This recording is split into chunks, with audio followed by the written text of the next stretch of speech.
Break की मतुंगदा अमुका हना तराम नोक्सरी हौजिक थौरमगी मखा तारकपदा लांथोक्सरी ngasiगी राशिफल अमदी मतम मतमगी वाफम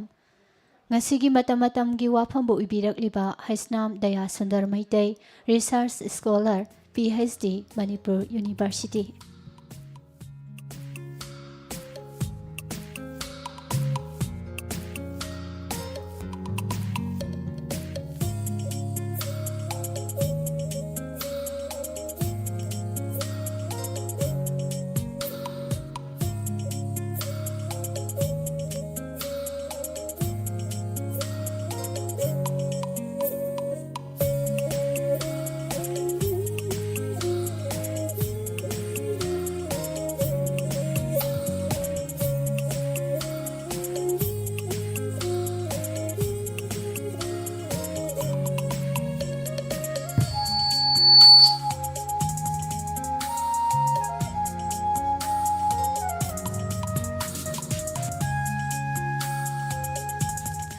अहनबमक्तदा 91.2 मेगाहर्ट्ज संदोक्सरीबा डायमंड रेडियो की थौरम ताबिरिबा सिंबु Nirmala थांगजमना तराम नोक्सरी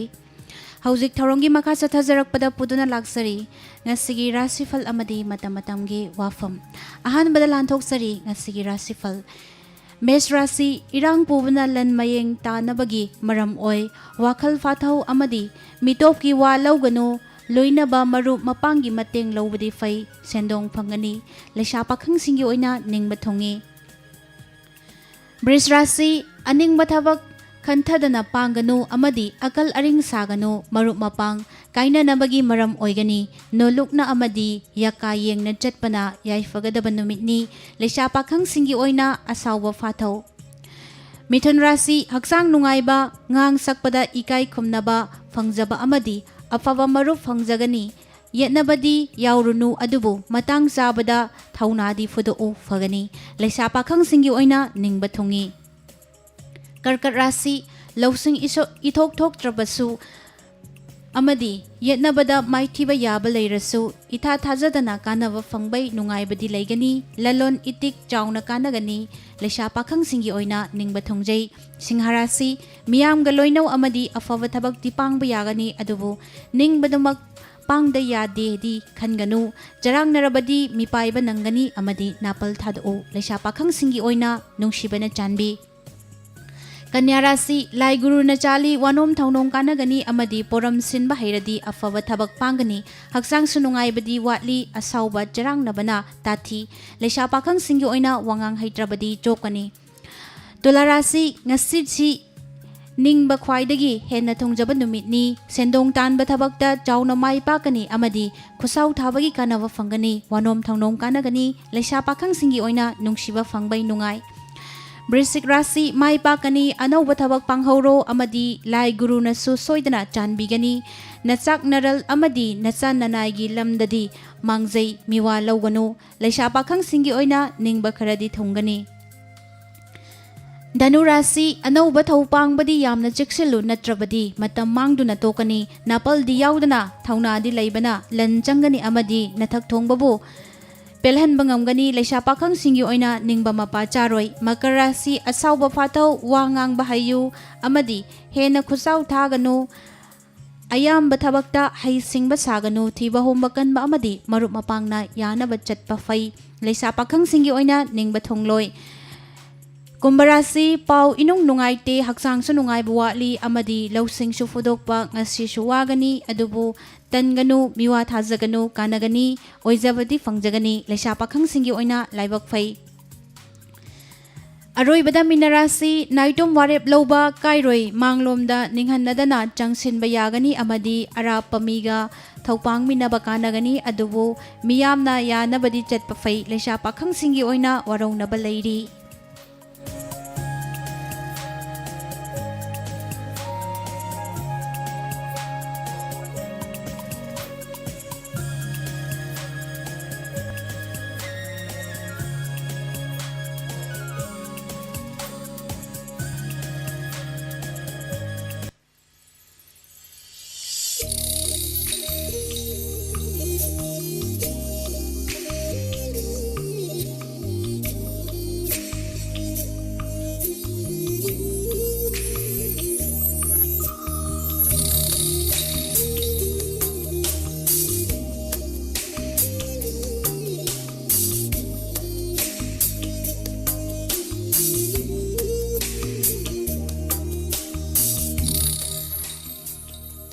Ngasigi matam-matamgi wafamda puduna laksari khunai-singda paujel ahanba saruk paujel haibasi kanagumba miyoi amana mahaki pukning wakhal gyal lawsinggi oiba marol khara kanagumba singda hakthengna thengnaduna wari watai tauba phangdaba natraga ngamdaba mikupta karigumba I pau khara iduna natragana khonjen oina record tauduna tharaga khanghanaba hotnaba asibuni haina lawnari masina marup mapang loina tinari batanatana leiba khunagi oiba thaktasu afaba chawkhatpa ingtappa chawthok lanthok leiba khunai ama oinaba hotnaduna tangai fadana pangthoktraba yadraba ithau kayabu mamut tana khanghanduna yamna chawraba mateng kaya panghalli message haina khangnaba paujen asigi mathau tana leijariba macharit singdubu loinamak ngakpa ngamdrabasu chamlaba warol kharadang pumnamaki mafamda kachanaba haijaningba tamjaningba tanajaningba I pau kayana lankhatkiduna asoiba aranbanadi kongaini hainingbanadi helak hairagana aronba kanabu ngaktuna achauba famnaiba oiriba kanagi izatnadi sokpa oikhibana khudhaiba singna technology fiwan nungdagi hai singna semlaba mi amagi masagi aronba ngaknaba leijariba hak faubadabu khongaunaduna phamungi ka fauba akhak pal thamdana aron athupana I pau kayabu khomba ngamliba Pegasus haina mingthonnaba asigi lang thaktuna aki tujung haliba sukayani ngasi COVID-19 gi lockdown curfew matam kaya yumdagi thokna bafau thongan fau thokpa yadana lelaklibasidadi khangle aikhoi ase national highway lambi ani asigi marum thuptuna kaya yamna jinjak kidamak miramgi mipan tanglambino masina oibatai ngamnamak mamang thak kayada economic blockade nangtabu lakpiganu haina laibak kaiba makai niba chahiduna khwaidagi hena kuina tauki haina sonariba work culture haibaduna manipuri singdagi lapna laikhrabada yumgi thongan fauba pobiraktuna haitha biramlaba nung laingoi kaya faubabu miyan macha nektuna honjin haningi haiba wakhan amadi chatna lonchat asina mang tharubana honjariba sor asi fauba leiraga hongadaba khitangai shilakle masidabu ningtamba mipan tangludaba migi mateng yaudana hingba haibadu oiba yagadoribra wahang ningai oibra oidabra poknafam imabu minai naithang taret ki charai asi thonba pamde ningnaba mipan tangludraba iramdamgi pothokna mireibak fauba thakpa ngamlabadi soidana porakani adungai ipa ipusingna thambiramba Manipur Tokyo Olympic Game Englishing anikun Japan yumbu oiduna malemgi oiba thakta pangthokre adubu tungi yumbiren oirakadaba kayana masagi talent pukning wakhan gyan lausing thauna leiba kaya ningthina makhong somduna afawa mai pakpa puraktuna lamdam asibu malem sinba thungna khanghanba hotnabagi mahutta masana hanana maromdom hotnajaduna fauduna malemda sanagi fida fanglaba kayada pukning changduna naukon biba saduna apikpa hanthaba makhangi rajniti taunaduna leinariba asinadi Englishing ani kun Tokyo Olympic medal telida Indiana nifuga nipan subada leiba haibasidi karidabu ngakningai oiruni lamdam asigi mi khudingmakki value system mentality asigi mahaini talent haibaduna marang kaina lahi chonna yauba laika oiduna su fambak haibadu pidrabada malem pumbana khangbibadi lairadana karamba manano fangadaba mai paklaba matungda mibu masak khangbibagi mahutta haugalakpa dangai ringai tanau kangkhul dudagi tingkhalakpa mapomdagi hauduna luren pumba lusemlaba thiba hairabatada oiroidra chawkhatpa haibado China kauba asina table tennis shooting diving badminton gymnastic weightlifting khaktabu apamnana hotnabana China Englishing anikun Olympic ta mako oiba ngamlibani Manipuri haiba khunai pangwang wangdaba makut tenba kamlak sangdaba aikhoisu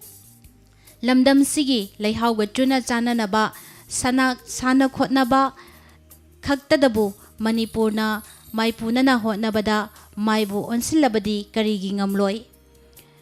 Vijanic oiba theory khak puthokpana awangba thak khakni hana khanna masing thanaduna malemda sanagi fida kaya fangnari masimakna Vijanic chaukhot lamjendadi atia pakna wangkhalaktuna malem prithibida natana Mars kauba planet ta fauba khunda leita naba achetpa pukningi firep kaya semkhre nakal amaromdana miyoiba punsirolgi oiba theory kayagi ayuk nungthil numidangi oina miyoi khudingmakna toina thengnabanara karino kaya thawa isa sadabugum taunari masimangna punsirondi maning hantharaktuna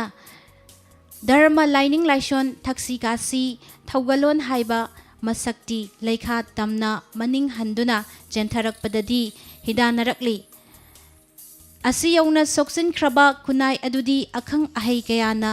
takpiramba the ship of Theseus kauba paradox asi nohongnana yengba mathau taraklabra maramdi achumba asengba paukhum phangba ngamnabagidamak Sorit's paradox butterfly effect hainaba scientific name na sensitive dependence on initial conditions haibadi piklaba leingoi marikna chaukraba samudra khongbandagi hendoktuna malem prithribi ama semlakpagum miyoiba aikhoina pangthokliba piklaba thabak thoramna malemgi ahanba amadi anishuba lanjau oikhibada natana ngasigi sen paibasingi space race haibasimak leitaba dharmagi lining lichatki karam mihau chauba aitagi lining lichatna mahenbani haibasisu leiramoi hainingai leite isagi iron iekpu na thaiduna thamlaga mipan tabu tangduna chatlabadi nongma natraga nongmadi iramdam asina leikha tarakpada karidabu ngakningai leiruni maramdi iron iek asida lachinduna thamlamba lengak lon imit lon lining lon hidak lon senmit lon chatna thazalon haurak lon leishem lon asina chingba kayani hanglakani soidana nongma natraga nongmadi miraibak miransa sing aikhoigi lamdam asigi haurakpham salakpham chatna thajanabina chingba asibu kari no haibana chingba adugumlaba mikuptuda ai manipuri nate haibasina paukhum oiba yagadawribra masimakna malem pumbagi iwa iningi thongnau kayabu pumthing thingduna thamlaga lamdam asigi oiba khaktada confine tawduna layu haibagi wadi natte matang matam sana khudingmak tamsin haijin haugadabani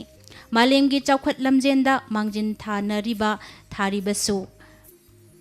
kanagumbana tradition amadi culture bu hek panbada yamau nabugum launaduna yamna orthodox oiba hauzik matamgi ahingba khunaidagi outdated oirabani haina khannaba kaya adubu miyoiba aikhoigi prosperity amadi development nainarakpa taragadi developing countries singi hauraga nainaduna yengba yai kudam oina pallabada China hekta laurasi makhoina angakpa fangna decade kharasida chawkhatliba makhoigi business world atai leibakna lamba yaraktriba business establishment ta communist country ni hairabasu khudingmaki ambata ngairaba tul asi hainai ariba culture feng shui gi tongan ba functioning tool oirabata ngamlibani masi iramdam ireibak asida leitre haina laurabasu vastu shastrana makhoidagi taba karisu leibani natte Miyoi marakta poklabasu laipokumna matik mayai leiraba kayana laurami lusingba haibasidi awangba fedam nafam oiba wakhan khanduna haibadi philosophical oiba thought kayana great idea kaya puthokpa ngambadu tabu matik chaba luchingbani haina laugani maramdi kunga mathoi suba chahi chad sidadi lan thomna ching mana paibagumna pairabasu madubu asengba lanni khak hairubadi yaroi maramdi philosophical oiba thought kayana mami tamlakpa great idea amamam semlamduna puarida tongan ba sanagi ꯃꯨꯛꯅ ꯏꯗꯨꯅ ꯃꯥꯒꯤ ꯃꯥꯒꯤ ꯑꯣꯏꯕ ꯃꯐꯝ ꯑꯃꯃꯝ ꯀꯜꯂꯝꯂꯤꯕ ꯑꯗꯨꯃꯛꯅꯤ ꯃꯊꯧ ꯇꯥꯔꯤꯕꯗꯤ ꯃꯁꯤ ꯀꯛꯅꯤꯡꯉꯥꯏ ꯂꯩꯇꯅ ꯑꯣꯏꯐꯝꯁꯨ ꯊꯣꯛꯂꯕ ꯋꯥꯐꯝꯅꯤ ꯃꯔꯝꯗꯤ ꯂꯨꯆꯤꯡꯕ ꯍꯥꯏꯕꯁꯤꯃꯛꯇꯕꯨ ꯃꯤꯌꯥꯝꯒꯤ ꯇꯥꯡꯖꯅꯐꯝꯅꯤ ꯇꯝꯖꯅꯐꯝꯅꯤ ꯐꯅ ꯑꯣꯏ ꯍꯥꯏꯗꯨꯅ ꯄꯨꯝꯅꯃꯛ ꯑꯁꯤꯒꯤ ꯍꯧꯔꯛꯐꯝꯗꯤ ꯀꯔꯤꯁꯨ ꯂꯩꯇ꯭ꯔꯕ ꯃꯆꯥ ꯑꯃꯅꯤ ꯍꯥꯏꯗꯅ ꯇꯥꯏꯕꯪ ꯀꯧꯕ ꯑꯩꯈꯣꯏꯅꯗꯤ ꯊꯧꯁꯥꯕꯤꯗ꯭ꯔꯕ ꯍꯥꯏꯗꯣꯛꯈꯤꯕ ꯋꯥ ꯉꯥꯛꯄ ꯉꯝꯗꯕꯅ ꯊꯥꯖꯕ ꯃꯥꯡꯍꯟꯕ ꯍꯥꯏꯕꯁꯤꯡꯅꯆꯤꯡꯕ ꯑꯣꯏꯍꯜꯂꯛꯄꯅꯤ ꯑꯃꯔꯣꯝꯗ ꯃꯁꯤꯕꯨ ꯁꯦꯜꯐ ꯀꯟꯐꯤꯗꯦꯟꯁ ꯂꯩꯇꯕ ꯁꯦꯜꯐ ꯗꯤꯁꯤꯄ꯭ꯂꯤꯟ ꯌꯥꯎꯔꯛꯇꯕꯅꯤ ꯍꯥꯏꯅ ꯂꯧꯅꯕ ꯌꯥꯏ ꯃꯁꯤꯃꯛꯇꯤ ꯉꯁꯤꯒꯤ ꯂꯩꯕꯥꯛ ꯋꯥꯌꯦꯟ ꯆꯨꯞꯂꯤ ꯁꯨꯔꯤꯕ MLA ꯃꯟꯇ꯭ꯔꯤ ꯀꯌꯥꯅ ꯃꯤꯐꯝ ꯃꯤꯇꯤꯟ ꯀꯌꯥꯗ ꯆꯤꯟꯐꯥ ꯄꯨꯗꯨꯅ ꯂꯥꯛꯄ ꯋꯥꯍꯩꯅ ꯀꯣꯃꯥ ꯁꯦꯃꯤꯀꯣꯂꯣꯟ ꯆꯤꯊꯗꯕ ꯃꯈꯩ ꯃꯆꯤꯟꯗ ꯄꯉꯥꯡꯗ ꯉꯥꯡꯂꯝꯂꯒ ꯍꯨꯠ ꯂꯩꯊꯣꯛꯈꯤꯕꯒ ꯃꯥꯒꯤ ꯊꯣꯛꯄ ꯍꯤꯡꯅꯕ ꯍꯥꯏꯅ ꯆꯠꯅꯔꯤꯕ ꯑꯁꯤꯗꯤ ꯋꯥꯍꯪ ꯍꯪꯅꯤꯡꯉꯥꯏ ꯑꯣꯏꯗꯕ꯭ꯔꯥ ꯏꯚꯣꯂꯨꯁꯟꯒꯤ ꯄꯔꯁꯄꯦꯛꯇꯤꯞꯅ ꯑꯣꯏꯗꯕ ꯉꯥꯡꯕ ꯍꯥꯏꯕꯁꯤꯅ ꯊꯋꯥꯏ ꯄꯥꯟꯕ ꯀꯥꯡꯂꯨꯞ ꯑꯗꯨꯅ ꯃꯤꯑꯣꯏꯕ ꯈꯨꯟꯅꯥꯏ ꯂꯤꯡꯗꯨꯅ ꯍꯤꯡꯃꯤꯟꯅꯅꯕ ꯍꯥꯏꯕꯗ ꯌꯥꯝꯅꯃꯛ ꯃꯔꯨ ꯑꯣꯏꯕ ꯆꯪꯗ꯭ꯔꯕ ꯌꯥꯗ꯭ꯔꯕ ꯑꯃ ꯑꯣꯏꯅꯔꯤ ꯑꯁꯤꯃꯛꯅ ꯃꯤꯑꯣꯏ ꯑꯌꯥꯝꯕ ꯑꯇꯣꯞꯄ ꯃꯤꯒꯤ ꯊꯃꯣꯏ ꯁꯣꯛꯇꯨꯅ ꯂꯩꯅꯔꯤꯕ ꯃꯈꯣꯏ ꯑꯅꯤꯒꯤ ꯃꯔꯤ ꯀꯥꯏꯗꯅꯕ ꯑꯣꯏꯗꯕ ꯀꯌꯥꯕꯨ ꯊꯑꯣꯏꯅ ꯍꯣꯅꯦꯁꯇꯤ ꯏꯁ ꯗ ꯕꯦꯁ ꯄꯣꯂꯤꯁꯤ ꯍꯥꯏꯕꯁꯤꯕꯨ ꯅꯥꯊꯩꯗꯨꯅ ꯉꯥꯡꯅꯔꯤ ꯃꯁꯤ ꯑꯆꯨꯝꯕ ꯈꯣꯡꯊꯥꯡ ꯑꯃꯅꯤ ꯍꯥꯏꯅ ꯂꯧꯒꯗ꯭ꯔꯥ ꯅꯠꯇ꯭ꯔꯒꯅ ꯑꯣꯏꯗꯕ ꯑꯁꯤꯕꯨ ꯉꯥꯡꯅꯅꯕꯒꯤꯗꯃꯛ ꯂꯝꯆꯠꯅ ꯍꯥꯟꯅ ꯁꯦꯝꯗꯣꯛ ꯁꯥꯗꯣꯛꯇꯨꯅ ꯆꯠꯄꯅ ꯐꯩ ꯍꯥꯏꯅ ꯂꯧꯒꯗ꯭ꯔꯥ ꯑꯃꯔꯣꯝꯗ ꯑꯃꯨꯛ ꯍꯥꯏꯕꯤꯔꯛꯀꯅꯤ ꯃꯤꯑꯣꯏꯕ ꯀꯅꯥꯕꯨ ꯄꯔꯐꯦꯛꯅꯤ ꯍꯥꯏꯅ ꯂꯧꯒꯗꯒꯦ ꯃꯁꯤ ꯑꯣꯏꯕ ꯇꯥꯔꯒꯗꯤ ꯑꯣꯏꯗꯕ ꯉꯥꯡꯕ ꯍꯥꯏꯕꯁꯤ ꯃꯐꯝ ꯃꯇꯝꯒꯤ ꯃꯇꯨꯡ ꯏꯟꯅ ꯁꯤꯖꯤꯟꯅꯕ ꯍꯩꯒꯗꯕꯅꯤ ꯍꯥꯏꯅ ꯄꯔꯥ ꯑꯃ ꯑꯣꯏꯅ ꯇꯝꯕꯤꯅꯕ ꯍꯣꯠꯅꯕ ꯌꯥꯝꯅꯃꯛ ꯇꯉꯥꯏ ꯐꯔꯛꯇ꯭ꯔꯦ ꯍꯥꯏꯕ ꯑꯣꯏꯔꯣꯏꯗ꯭ꯔꯥ ꯈꯟꯅꯗꯨꯅ ꯌꯦꯡꯁꯤ ꯀꯔꯤꯒꯤꯗꯃꯛ ꯋꯥꯌꯦꯟ ꯂꯣꯏꯁꯪ ꯀꯣꯔꯠꯅ ꯆꯤꯡꯕꯗ ꯖꯕꯥꯟ ꯄꯤꯗꯨꯅ ꯑꯆꯨꯝꯕ ꯑꯔꯥꯟ ꯋꯥꯌꯦꯟꯕꯗ ꯃꯇꯦꯡ ꯑꯣꯏꯅꯕꯅꯤ ꯍꯥꯏꯗꯨꯅ ꯗꯣꯛꯇ ꯀꯥꯔꯤꯕ ꯈꯨꯗꯤꯡꯃꯛꯅ ꯋꯥꯁꯛꯄꯒꯤ ꯆꯠꯅꯕꯤ ꯀꯔꯤꯒꯤꯗꯃꯛ ꯊꯝꯂꯤꯕꯅꯣ ꯃꯁꯤꯃꯛ ꯑꯉꯛꯄꯅꯤ ꯃꯔꯝꯗꯤ ꯕꯤꯒ꯭ꯌꯥꯅꯤꯛ ꯑꯣꯏꯅ ꯃꯤꯑꯣꯏꯕꯒꯤ ꯋꯥꯈꯜꯒꯤ ꯄꯨꯛꯅꯤꯡꯒꯤ ꯃꯔꯝꯗ ꯅꯩꯅꯕ ꯀꯌꯥꯅ ꯕꯤꯒ꯭ꯌꯥꯟ ꯑꯣꯏꯕ ꯆꯥꯡꯌꯦꯡ ꯇꯧꯗꯨꯅ ꯄꯨꯊꯣꯛꯈ꯭ꯔꯦ ꯃꯗꯨꯗꯤ ꯋꯥꯁꯛꯂꯕ ꯃꯤꯑꯣꯏ ꯑꯗꯨꯅ ꯑꯣꯏꯗꯕ ꯉꯥꯡꯕꯒꯤ ꯆꯥꯡ ꯌꯥꯝꯅ ꯍꯟꯊꯩ ꯋꯥ ꯉꯥꯡꯕꯗ ꯑꯃꯗꯤ ꯈꯟꯊꯕ ꯉꯝꯕ ꯑꯣꯏꯕꯅ ꯃꯤꯑꯣꯏꯕꯅ ꯑꯇꯩ ꯊꯋꯥꯏ パンꯕ ꯖꯤꯕ ꯈꯨꯗꯤꯡꯃꯛꯇꯒꯤ ꯈ꯭ꯋꯥꯏꯗꯒꯤ ꯀꯝꯄ꯭ꯂꯦꯛꯁ ꯑꯣꯏꯕꯅꯤ ꯑꯗꯨꯒ ꯑꯃꯔꯣꯝꯗꯅ ꯈꯟꯊꯕ ꯉꯝꯕꯅ ꯃꯤꯅ ꯁꯦꯝꯕꯅ ꯂꯥꯏ ꯑꯣꯏ ꯂꯥꯏꯅ ꯁꯦꯝꯂꯒ ꯃꯤ ꯑꯣꯏ ꯍꯥꯏꯅ ꯂꯧꯅꯔꯤꯕ ꯄꯥꯎꯇꯥꯛ ꯀꯌꯥ ꯏꯄꯥ ꯏꯄꯨꯁꯤꯡꯅ ꯄꯤꯔꯝꯂꯕꯁꯨ ꯏꯈꯟ ꯈꯟꯅꯗꯕꯒꯨꯝ ꯇꯧꯅꯕꯅ ꯑꯣꯏꯗꯕ ꯉꯥꯡꯕꯒꯤ ꯆꯥꯡꯗꯤ ꯑꯁꯨꯛꯀꯤ ꯃꯇꯤꯛ ꯋꯥꯡꯈ꯭ꯔꯦ ꯌꯥꯝꯅ ꯁꯝꯅ ꯍꯦꯛ ꯍꯥꯏꯔꯕꯗ ꯋꯥꯈꯜ ꯃꯨꯟꯅ ꯈꯟꯊꯗꯕ ꯃꯤꯅ ꯑꯣꯏꯗꯕ ꯅꯝꯊꯥꯛ ꯇꯧꯕꯒꯤ ꯆꯥꯡ ꯑꯁꯤ ꯑꯁꯨꯛꯀꯤ ꯃꯇꯤꯛ ꯋꯥꯡꯉꯤ ꯍꯥꯏꯕꯅꯤ ꯏꯔꯝꯗꯝ ꯑꯁꯤꯗ ꯂꯩꯔꯤꯕ ꯃꯤ ꯑꯌꯥꯝꯕ ꯂꯩꯔꯛ ꯀꯣꯟꯁꯥꯡꯗ ꯎꯀꯨꯗ ꯐꯝꯗꯨꯅ ꯌꯨꯝꯗꯒꯤ ꯃꯄꯥꯟ ꯏꯊꯣꯛ ꯊꯣꯛꯇꯅ ꯈꯪꯂꯨ ꯏꯔꯨꯕꯗꯤ ꯂꯩꯇ꯭ꯔꯕꯁꯨ ꯍꯤꯔꯝ ꯈꯨꯗꯤꯡꯃꯛꯇ ꯑꯦꯛꯁꯄꯔꯠ ꯑꯃꯒꯨꯝ ꯄ꯭ꯔꯣꯐꯦꯁꯟ ꯈꯨꯗꯤꯡꯃꯛꯀꯤ ꯂꯨꯆꯤꯡꯕ ꯑꯣꯏꯕꯒꯤ ꯍꯩꯅꯕꯤꯅ ꯃꯇꯤꯛ ꯃꯌꯥꯏ ꯂꯩꯔꯕ ꯃꯤꯑꯣꯏ ꯀꯌꯥꯒꯤ ꯃꯔꯝꯗ ꯃꯤꯒꯤ ꯑꯣꯏꯕ ꯃꯥꯒꯤ ꯂꯩꯖꯔꯤꯕ ꯂꯅꯥꯏꯒꯤ ꯑꯣꯏꯕ ꯋꯥꯐꯝ ꯐꯥꯎꯕ ꯄꯨꯊꯣꯛꯇꯨꯅ ꯅꯩꯅꯕꯗꯤ ꯃꯥꯂꯦꯝꯒꯤ ꯑꯣꯏꯕ ꯑꯆꯧ ꯑꯆꯧꯕ ꯃꯤꯐꯝꯗꯒꯤꯁꯨ ꯍꯦꯟꯅ ꯗꯤꯕꯦꯠ ꯀꯌꯥ ꯇꯧꯅꯔꯤ ꯈꯨꯟꯒꯤ ꯂꯩꯀꯥꯏꯒꯤ ꯀ꯭ꯂꯕꯀꯤ ꯃꯍꯩꯔꯣꯏ ꯂꯩꯕꯥꯛ ꯈꯨꯟꯅꯥꯏꯒꯤ ꯑꯣꯏꯕ ꯆꯥꯎꯈꯠ ꯊꯧꯔꯝꯗꯗꯤ ꯃꯩ ꯆꯝꯗꯨꯅ ꯊꯤꯕ ꯐꯪꯅꯗ꯭ꯔꯤ ꯃꯁꯤꯃꯛꯅ ꯈꯨꯟ ꯂꯩꯀꯥꯏꯒꯤ ꯄꯨꯟꯗꯕ ꯌꯥꯗ꯭ꯔꯕꯁꯨ ꯇꯨꯡꯗ ꯀꯌꯥꯗꯤ ꯍꯨꯟꯗꯨꯅ ꯆꯩꯗꯨꯅ ꯉꯥꯡꯗꯨꯅ ꯃꯈꯣꯏ ꯃꯁꯦꯟꯒꯤ ꯃꯔꯛꯇ ꯈꯨꯠ ꯊꯥꯅꯗꯨꯅ ꯌꯥꯝꯅ ꯁꯥꯊꯤꯅ ꯈꯟꯅ ꯆꯩꯅꯕ ꯑꯁꯤꯕ ꯅꯥꯕ ꯐꯥꯎꯕ ꯌꯥꯎꯅꯔꯛꯇꯨꯅ ꯂꯩꯕꯥꯛꯀꯤ ꯑꯣꯏꯕ ꯋꯥꯊꯣꯛ ꯂꯥꯟꯊꯣꯛ ꯑꯣꯏꯔꯛꯄꯁꯨ ꯀꯌꯥꯅꯤ ꯃꯁꯤꯃꯛꯇꯤ ꯑꯌꯥꯝꯕꯅ ꯗꯦꯃꯣꯀ꯭ꯔꯦꯁꯤ ꯆꯠꯅꯕ ꯈ꯭ꯋꯥꯏꯗꯒꯤ ꯆꯥꯎꯕ ꯂꯩꯕꯥꯛ ꯑꯣꯏꯔꯨꯕ ꯏꯂꯦꯛꯁꯟ ꯃꯌꯥꯗꯅ ꯍꯦꯟꯅ ꯇꯣꯏꯅ ꯎꯕ ꯐꯪꯂꯤ ꯑꯃꯔꯣꯝꯗ ꯈꯨꯟ ꯂꯩꯀꯥꯏ ꯂꯩꯔꯛ ꯀꯣꯟꯁꯥꯡ ꯑꯃꯒꯤ ꯃꯍꯨꯠ ꯁꯤꯟꯗꯨꯅ ꯌꯥꯏꯐ ꯊꯧꯔꯥꯡꯒꯤꯗꯃꯛ ꯂꯩꯕꯥꯛꯀꯤ ꯊꯥꯛꯇ ꯂꯥꯟꯊꯦꯡꯅꯔꯤꯕ ꯃꯤꯑꯣꯏ ꯑꯗꯨꯅ ꯂꯩꯕꯥꯛ ꯃꯤꯌꯥꯝ ꯃꯃꯥꯡꯗ ꯑꯁꯣꯏꯕ ꯈꯖꯤꯛ ꯂꯩꯗꯨꯅ ꯏꯀꯥꯏꯕ ꯅꯪꯕꯗꯨꯕꯨ ꯀꯂꯛ ꯄꯦꯟꯅꯕ ꯈꯨꯟ ꯂꯩꯀꯥꯏ ꯑꯁꯤꯗ ꯑꯍꯩ ꯑꯄꯥꯗ ꯁꯥꯗꯨꯅ ꯂꯩꯕꯅꯤ ꯍꯥꯏꯅ ꯈꯨꯠ ꯌꯥꯟꯗꯨꯅ ꯆꯩꯅꯗꯨꯅ ꯂꯩꯕꯒꯤ ꯃꯍꯨꯠ ꯀꯔꯝ ꯇꯧꯗꯨꯅ ꯑꯁꯣꯏꯕꯗꯨ ꯄꯨꯟꯅ ꯆꯨꯝꯊꯣꯛꯀꯗꯒꯦ ꯍꯥꯏꯅ ꯈꯟꯅꯗꯨꯅ ꯃꯥꯕꯨ ꯄꯨꯛꯅꯤꯡ ꯊꯧꯒꯠꯄꯅ ꯍꯦꯟꯅ ꯐꯠꯂꯣꯏꯗ꯭ꯔꯥ ꯑꯇꯩꯃꯛ ꯅꯠꯇ꯭ꯔꯕꯁꯨ ꯈꯨꯕꯥꯛ ꯐꯨꯕꯗ ꯑꯣꯏꯔꯕꯁꯨ ꯃꯤꯍꯨꯠ ꯑꯣꯏꯔꯤꯕ ꯃꯍꯥꯛꯄꯨꯁꯨ ꯃꯁꯥꯒꯤ ꯑꯁꯣꯏꯕ ꯈꯪꯖꯗꯨꯅ ꯑꯃꯨꯛ ꯍꯟꯅ ꯁꯦꯝꯗꯣꯛꯅꯕ ꯂꯝꯕꯤ ꯄꯤꯕꯤꯕ ꯑꯁꯤꯒꯨꯝꯂꯕ ꯂꯤꯡꯖꯦꯜ ꯃꯥꯟꯅꯕ ꯃꯇꯧ ꯑꯁꯤ ꯑꯣꯏꯔꯕꯗꯤ ꯌꯥꯝꯅ ꯊꯨꯅ ꯂꯩꯕꯥꯛ ꯈꯨꯟꯅꯥꯏ ꯑꯁꯤ ꯆꯥꯎꯈꯠꯈ꯭ꯔꯒꯅꯤ ꯍꯥꯏꯗꯨꯅ ꯇꯧꯅꯔꯤꯕ꯭ꯔꯥ? ꯊꯧꯔꯝ ꯂꯥꯟꯗꯤ ꯇꯣꯛꯂꯁꯤ, ꯑꯀꯟꯕ ꯑꯈꯪꯕ ꯊꯧꯅꯥ ꯐꯕꯅꯤ ꯀꯅꯥꯅꯁꯨ ꯍꯥꯏꯅꯔꯣꯏ꯫ ꯃꯤ ꯈꯨꯗꯤꯡꯃꯛ ꯄꯥꯝꯅꯈ꯭ꯔꯦ ꯑꯐ ꯐꯠꯇ ꯍꯥꯏꯕ ꯋꯥꯐꯝꯗꯨꯅ ꯇꯣꯉꯥꯟꯅ ꯊꯝꯈ꯭ꯔꯒ ꯄꯋꯥꯔ ꯍꯥꯏꯕꯗꯤ ꯑꯦꯕꯤꯂꯤꯇꯤ ꯇꯨ ꯁꯝꯊꯤꯡ ꯍꯥꯏꯕꯁꯤꯅ ꯉꯝꯅꯃꯛ ꯃꯥꯡ ꯊꯥꯈ꯭ꯔꯦ꯫ ꯃꯁꯤꯗꯤ ꯀꯅꯥꯒꯨꯝꯕꯅ ꯍꯥꯏꯕ ꯋꯥꯏꯈꯣ ꯃꯦꯟꯇꯦꯂꯤꯇꯤ ꯍꯥꯏꯕ ꯍꯥꯟꯅ ꯋꯥꯅ ꯍꯣꯠꯅꯗꯨꯅ ꯀꯥꯔꯤꯕ ꯀꯅꯥꯕꯨ ꯑꯃꯨꯛ ꯇꯨꯡ ꯊꯪꯕꯗ ꯂꯩꯔꯤꯕ ꯀꯅꯥꯅ ꯆꯤꯡꯊꯅꯕ ꯍꯣꯠꯅꯕ ꯍꯥꯏꯕꯗꯨꯕꯨ ꯇꯥꯔꯣꯏꯗ꯭ꯔꯥ? ꯕꯥꯏꯔꯦꯜꯄꯨꯔ ꯑꯐꯕ ꯂꯩꯕꯥꯛꯀꯤ ꯌꯥꯏꯐ ꯊꯧꯔꯥꯡꯕ ꯀꯅꯥꯒꯤ ꯚꯥꯏꯔꯦꯜꯗꯤ ꯇꯞꯊꯅꯈ꯭ꯔꯦ꯫ ꯐꯠꯇꯕ ꯀꯥꯡꯂꯝ ꯆꯥꯗꯕ ꯃꯊꯣꯡ ꯍꯨꯛꯇꯕ ꯃꯤꯌꯥꯟ ꯄꯨꯂꯞ ꯍꯨꯞꯅ ꯆꯤꯛꯅ ꯆꯥꯏꯅ ꯉꯝꯗꯕ ꯑꯣꯝꯁꯤꯟꯗꯨꯅ ꯚꯥꯏꯔꯦꯜ ꯆꯠꯅꯕꯒꯤ ꯆꯠꯅꯕꯤ ꯁꯦꯝꯂꯤꯕ ꯃꯅꯤꯄꯨꯔ ꯆꯥꯖꯨꯝ ꯊꯥꯕ ꯃꯇꯝ ꯑꯣꯏꯗ꯭ꯔꯤꯕꯔꯥ? ꯃꯔꯝꯗꯤ ꯇꯧꯐꯝ ꯆꯥꯐꯝ ꯈꯪꯗꯕ ꯄꯥꯟꯇꯣꯝ ꯚꯥꯏꯕ꯭ꯔꯦꯁꯟ ꯅꯠꯇ꯭ꯔꯒꯅ ꯔꯦꯡꯖꯥꯏꯇꯤ ꯍꯥꯏꯕꯗꯨꯅ ꯃꯤꯑꯣꯏꯕ ꯈꯨꯟꯅꯥꯏ ꯆꯠꯅ ꯂꯣꯟꯆꯠꯀꯤ ꯋꯥꯡꯃ ꯂꯥꯟꯅ ꯄꯨꯗꯨꯅ ꯍ꯭ꯌꯨꯃꯦꯅꯤꯖꯝ ꯍꯥꯏꯕ ꯄꯣꯠꯇꯨꯅꯕꯨ ꯃꯥꯡꯈ꯭ꯔꯕꯗꯤ ꯃꯤꯑꯣꯏ ꯈꯨꯟꯅꯥꯏ ꯂꯤꯡꯗꯨꯅ ꯍꯤꯡꯂꯨꯕꯒꯤ ꯀꯔꯤꯕꯨ ꯀꯥꯟꯅꯈꯤꯅꯤ? ꯃꯁꯤꯗꯤ ꯎꯃꯪ ꯋꯥꯃꯪꯗ ꯂꯩꯕ ꯁꯥ ꯉꯥꯒꯨꯝ ꯑꯉꯝꯕ ꯁꯦꯠꯇꯨꯅ ꯆꯥꯅꯕꯅ ꯍꯦꯟꯅ ꯐꯔꯣꯏꯗ꯭ꯔꯥ? ꯄ꯭ꯔꯦꯁꯤꯗꯦꯟ ꯁꯦꯀ꯭ꯔꯦꯇꯔꯤ ꯐꯣꯕꯤꯌꯥ ꯀꯗꯥꯏ ꯐꯥꯎꯕ ꯂꯩꯕꯥꯛ ꯁꯦꯝꯕ ꯉꯥꯛꯄ ꯌꯥꯒꯗꯧꯔꯤ? ꯄꯋꯥꯔꯒꯤꯗꯃꯛ ꯀꯠꯊꯣꯛꯅꯕ ꯀꯤꯅꯗ꯭ꯔꯤ꯫ ꯑꯄꯣꯛꯄ ꯏꯆꯥ ꯏꯇꯨ ꯐꯥꯎꯕ ꯆꯧꯀ꯭ꯔꯤꯅ ꯍꯦꯟꯅ ꯂꯨꯅ ꯂꯧꯅꯔꯛꯂꯕꯗ ꯇꯥꯟꯕ ꯇꯥꯕꯅꯤ ꯑꯦꯕꯤꯂꯤꯇꯤ ꯇꯨ ꯁꯝꯊꯤꯡ ꯍꯥꯏꯕꯗꯨ꯫ ꯍꯥꯏꯅꯕ ꯂꯩ, ꯃꯤ ꯑꯃ ꯑꯣꯏꯅ ꯂꯨꯆꯤꯡꯕ ꯑꯣꯏꯕꯒꯤ ꯐꯝ ꯑꯗꯨ ꯅꯠꯇꯦ, ꯃꯊꯧ ꯇꯥꯔꯤꯕꯗꯤ ꯅꯪꯒꯤ ꯇꯧꯕ ꯉꯝꯕ ꯈꯨꯟꯅꯥꯏ ꯃꯤꯌꯥꯝꯒꯤꯗꯃꯛ ꯌꯥꯏꯐꯅꯕꯒꯤꯗꯃꯛ ꯀꯦꯄꯦꯕꯤꯂꯤꯇꯤ ꯇꯨ ꯗꯨ ꯁꯝꯊꯤꯡꯗꯨꯅꯤ꯫ ꯃꯊꯧ ꯇꯥꯔꯤꯕ ꯆꯥꯎꯈꯠ ꯊꯧꯔꯥꯡꯅꯕ ꯍꯤꯔꯝ ꯊꯧꯗꯣꯛ ꯈꯨꯗꯤꯡꯃꯛ ꯑꯦꯛꯁꯄꯥꯔꯠ ꯑꯃꯒꯨꯝ ꯁꯔꯨꯛ ꯌꯥꯔꯒꯨꯝꯁꯤ, ꯊꯋꯥꯏ ꯌꯥꯎꯖ ꯂꯨꯞꯆꯕ ꯑꯃꯒꯨꯝꯅ ꯄꯨꯟꯁꯤ ꯀꯠꯂꯁꯤ꯫ ꯃꯗꯨꯅ ꯃꯥꯒꯤ ꯑꯣꯏꯕ ꯈꯨꯟꯅꯥꯏꯗ ꯊꯕꯛ ꯁ꯭ꯇꯦꯇꯁ ꯐꯤꯗꯥ ꯑꯗꯨꯁꯨ ꯂꯦꯞꯀꯅꯤ꯫ ꯗꯤꯖꯤꯇꯦꯜ ꯋꯥꯔꯜꯗ ꯑꯁꯤꯒꯤ ꯇꯨꯡꯗ ꯂꯩꯕ ꯃꯍꯥꯛꯅ ꯁꯣꯔ ꯍꯣꯟꯍꯟꯗꯨꯅ ꯃꯆꯤꯟꯖꯥꯛ ꯊꯥꯛꯄꯒꯨꯝ ꯍꯤꯡꯂꯤꯕꯗꯤ ꯏꯟꯇꯔꯅꯦꯠ ꯑꯁꯤꯅꯤ꯫ ꯏꯟꯇꯔꯅꯦꯠꯅ ꯈꯨꯗꯤꯡꯃꯛꯄꯨ ꯂꯣꯝꯕ ꯅꯥꯏꯗꯅ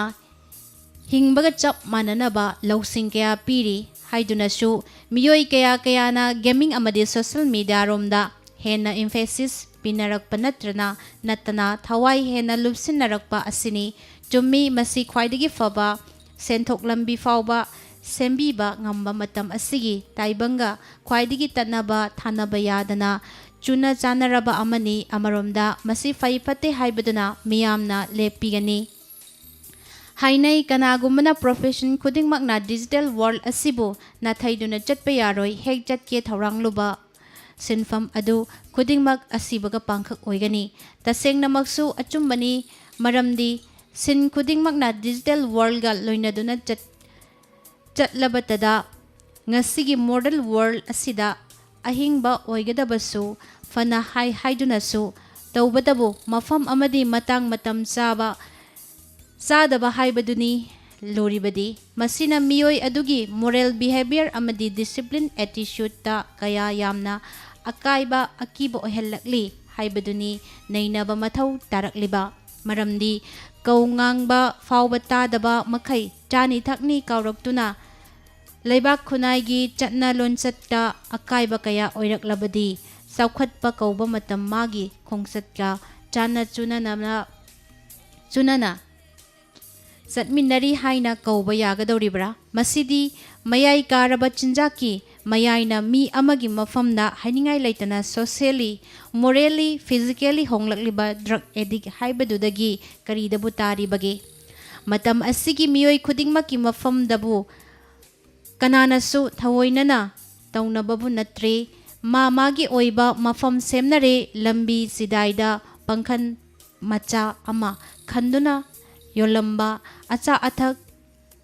3 star, 5 star, 7 star hotel dagi henasu sendong tanare. Karigisu yaroi quality haibadudabu maintain taunaba honarabada atopa tomthin ohenbadi. Hainai akhang ahai kayana miyoi bahaiba khudingmak asigi marina pumnamakdagi punghen henba athoibani. Maramasina mari khudingmakpu nungshina luna tauduna yaifa thaurangna bata hotnabatana miyoi khudingmakki personal attitude and practice khudingmakpu maikai asomdatabu chingsinanaba punna hotnabagi tangai fadre. Every relation khudingmakki mamagi oibada brain na maintain tauduna handle taubangamba capacity adubu ngaknaba hotnabadi kaufadre. Mi khudingmakki mafamdagi humanism haiba ataimak natrabasu mi amana atopa miyoi amagi mafamda chatfam thokpa lamchat sajat thaksi khasi thaugalon khangba matau aduta oirabasu mangkhrabada karida mahai yangadawri. Aki tuzungbana angakpabu ohellaba thaudok wathok lanthok khudingmak yengba bada asuki matik pukning wakhan haksangda mayai kaduna mawon khanduna thamoibu khudum chanduna harau nungaiba pohallabasu adubu hek naksiliba makhaidi awabagi masak ngaktani. Ngasigi mirona nungaina leliba lambi thong ana layeng Jinjak asina chingba pumnamak asi matam ama chahi taret khuntak lansiba mamang thongda chatkani thokraga maning thongda lona landa ngamba divide and rule policy na numit takhidraba British samurai loinamak lengaktagi mathang hotnaduna thought provoking kayana modern Manipur amagi aida sagatuna wana hona zamanna materialize tauduna ngasigi khunai asi khudol tawbirambani. Luribadi ngasigi miron tungi karidi khudol tawramgadawri miyamna kari haikhini mina kari khankhini haiduna asum leiramlabadi sati haiba khunai londu ngasisu aikhoigi irakta maka fanna matik meyai leiba hingna maizak liba upan amagum leirambasu yai. Punsida achouba thabak tauba luchingba oiba yaithong khamdongba haibadi scientist, doctor, engineer, IAS, chief secretary, president, prime minister oibabu natte mathau taribadi punsi khongchatta thengnarakliba awaba maithiba aki tujungba khudong thiba minok maisa kayabu khak nathaiduna chendaba pumnamakpu laksinduna chatpa ngambana ohellakpa mai pakpaduni piklabasu pikna ngasigi khunaida puwari kaya semlibasu isana isagi tauba ngambagi inot pusu punsigi oiba minok maisa kayana khak nathaiduna ai maithirabani do haiduna chatpagi mahutta taibang semba mapu mana miyoi khudingmakpu malem laisem ngamba Thaudanggidamak achouba changyeng kaya lauri haibasi kaufadre. Masini ngasigi pujarakliba matam-matamgi wafam.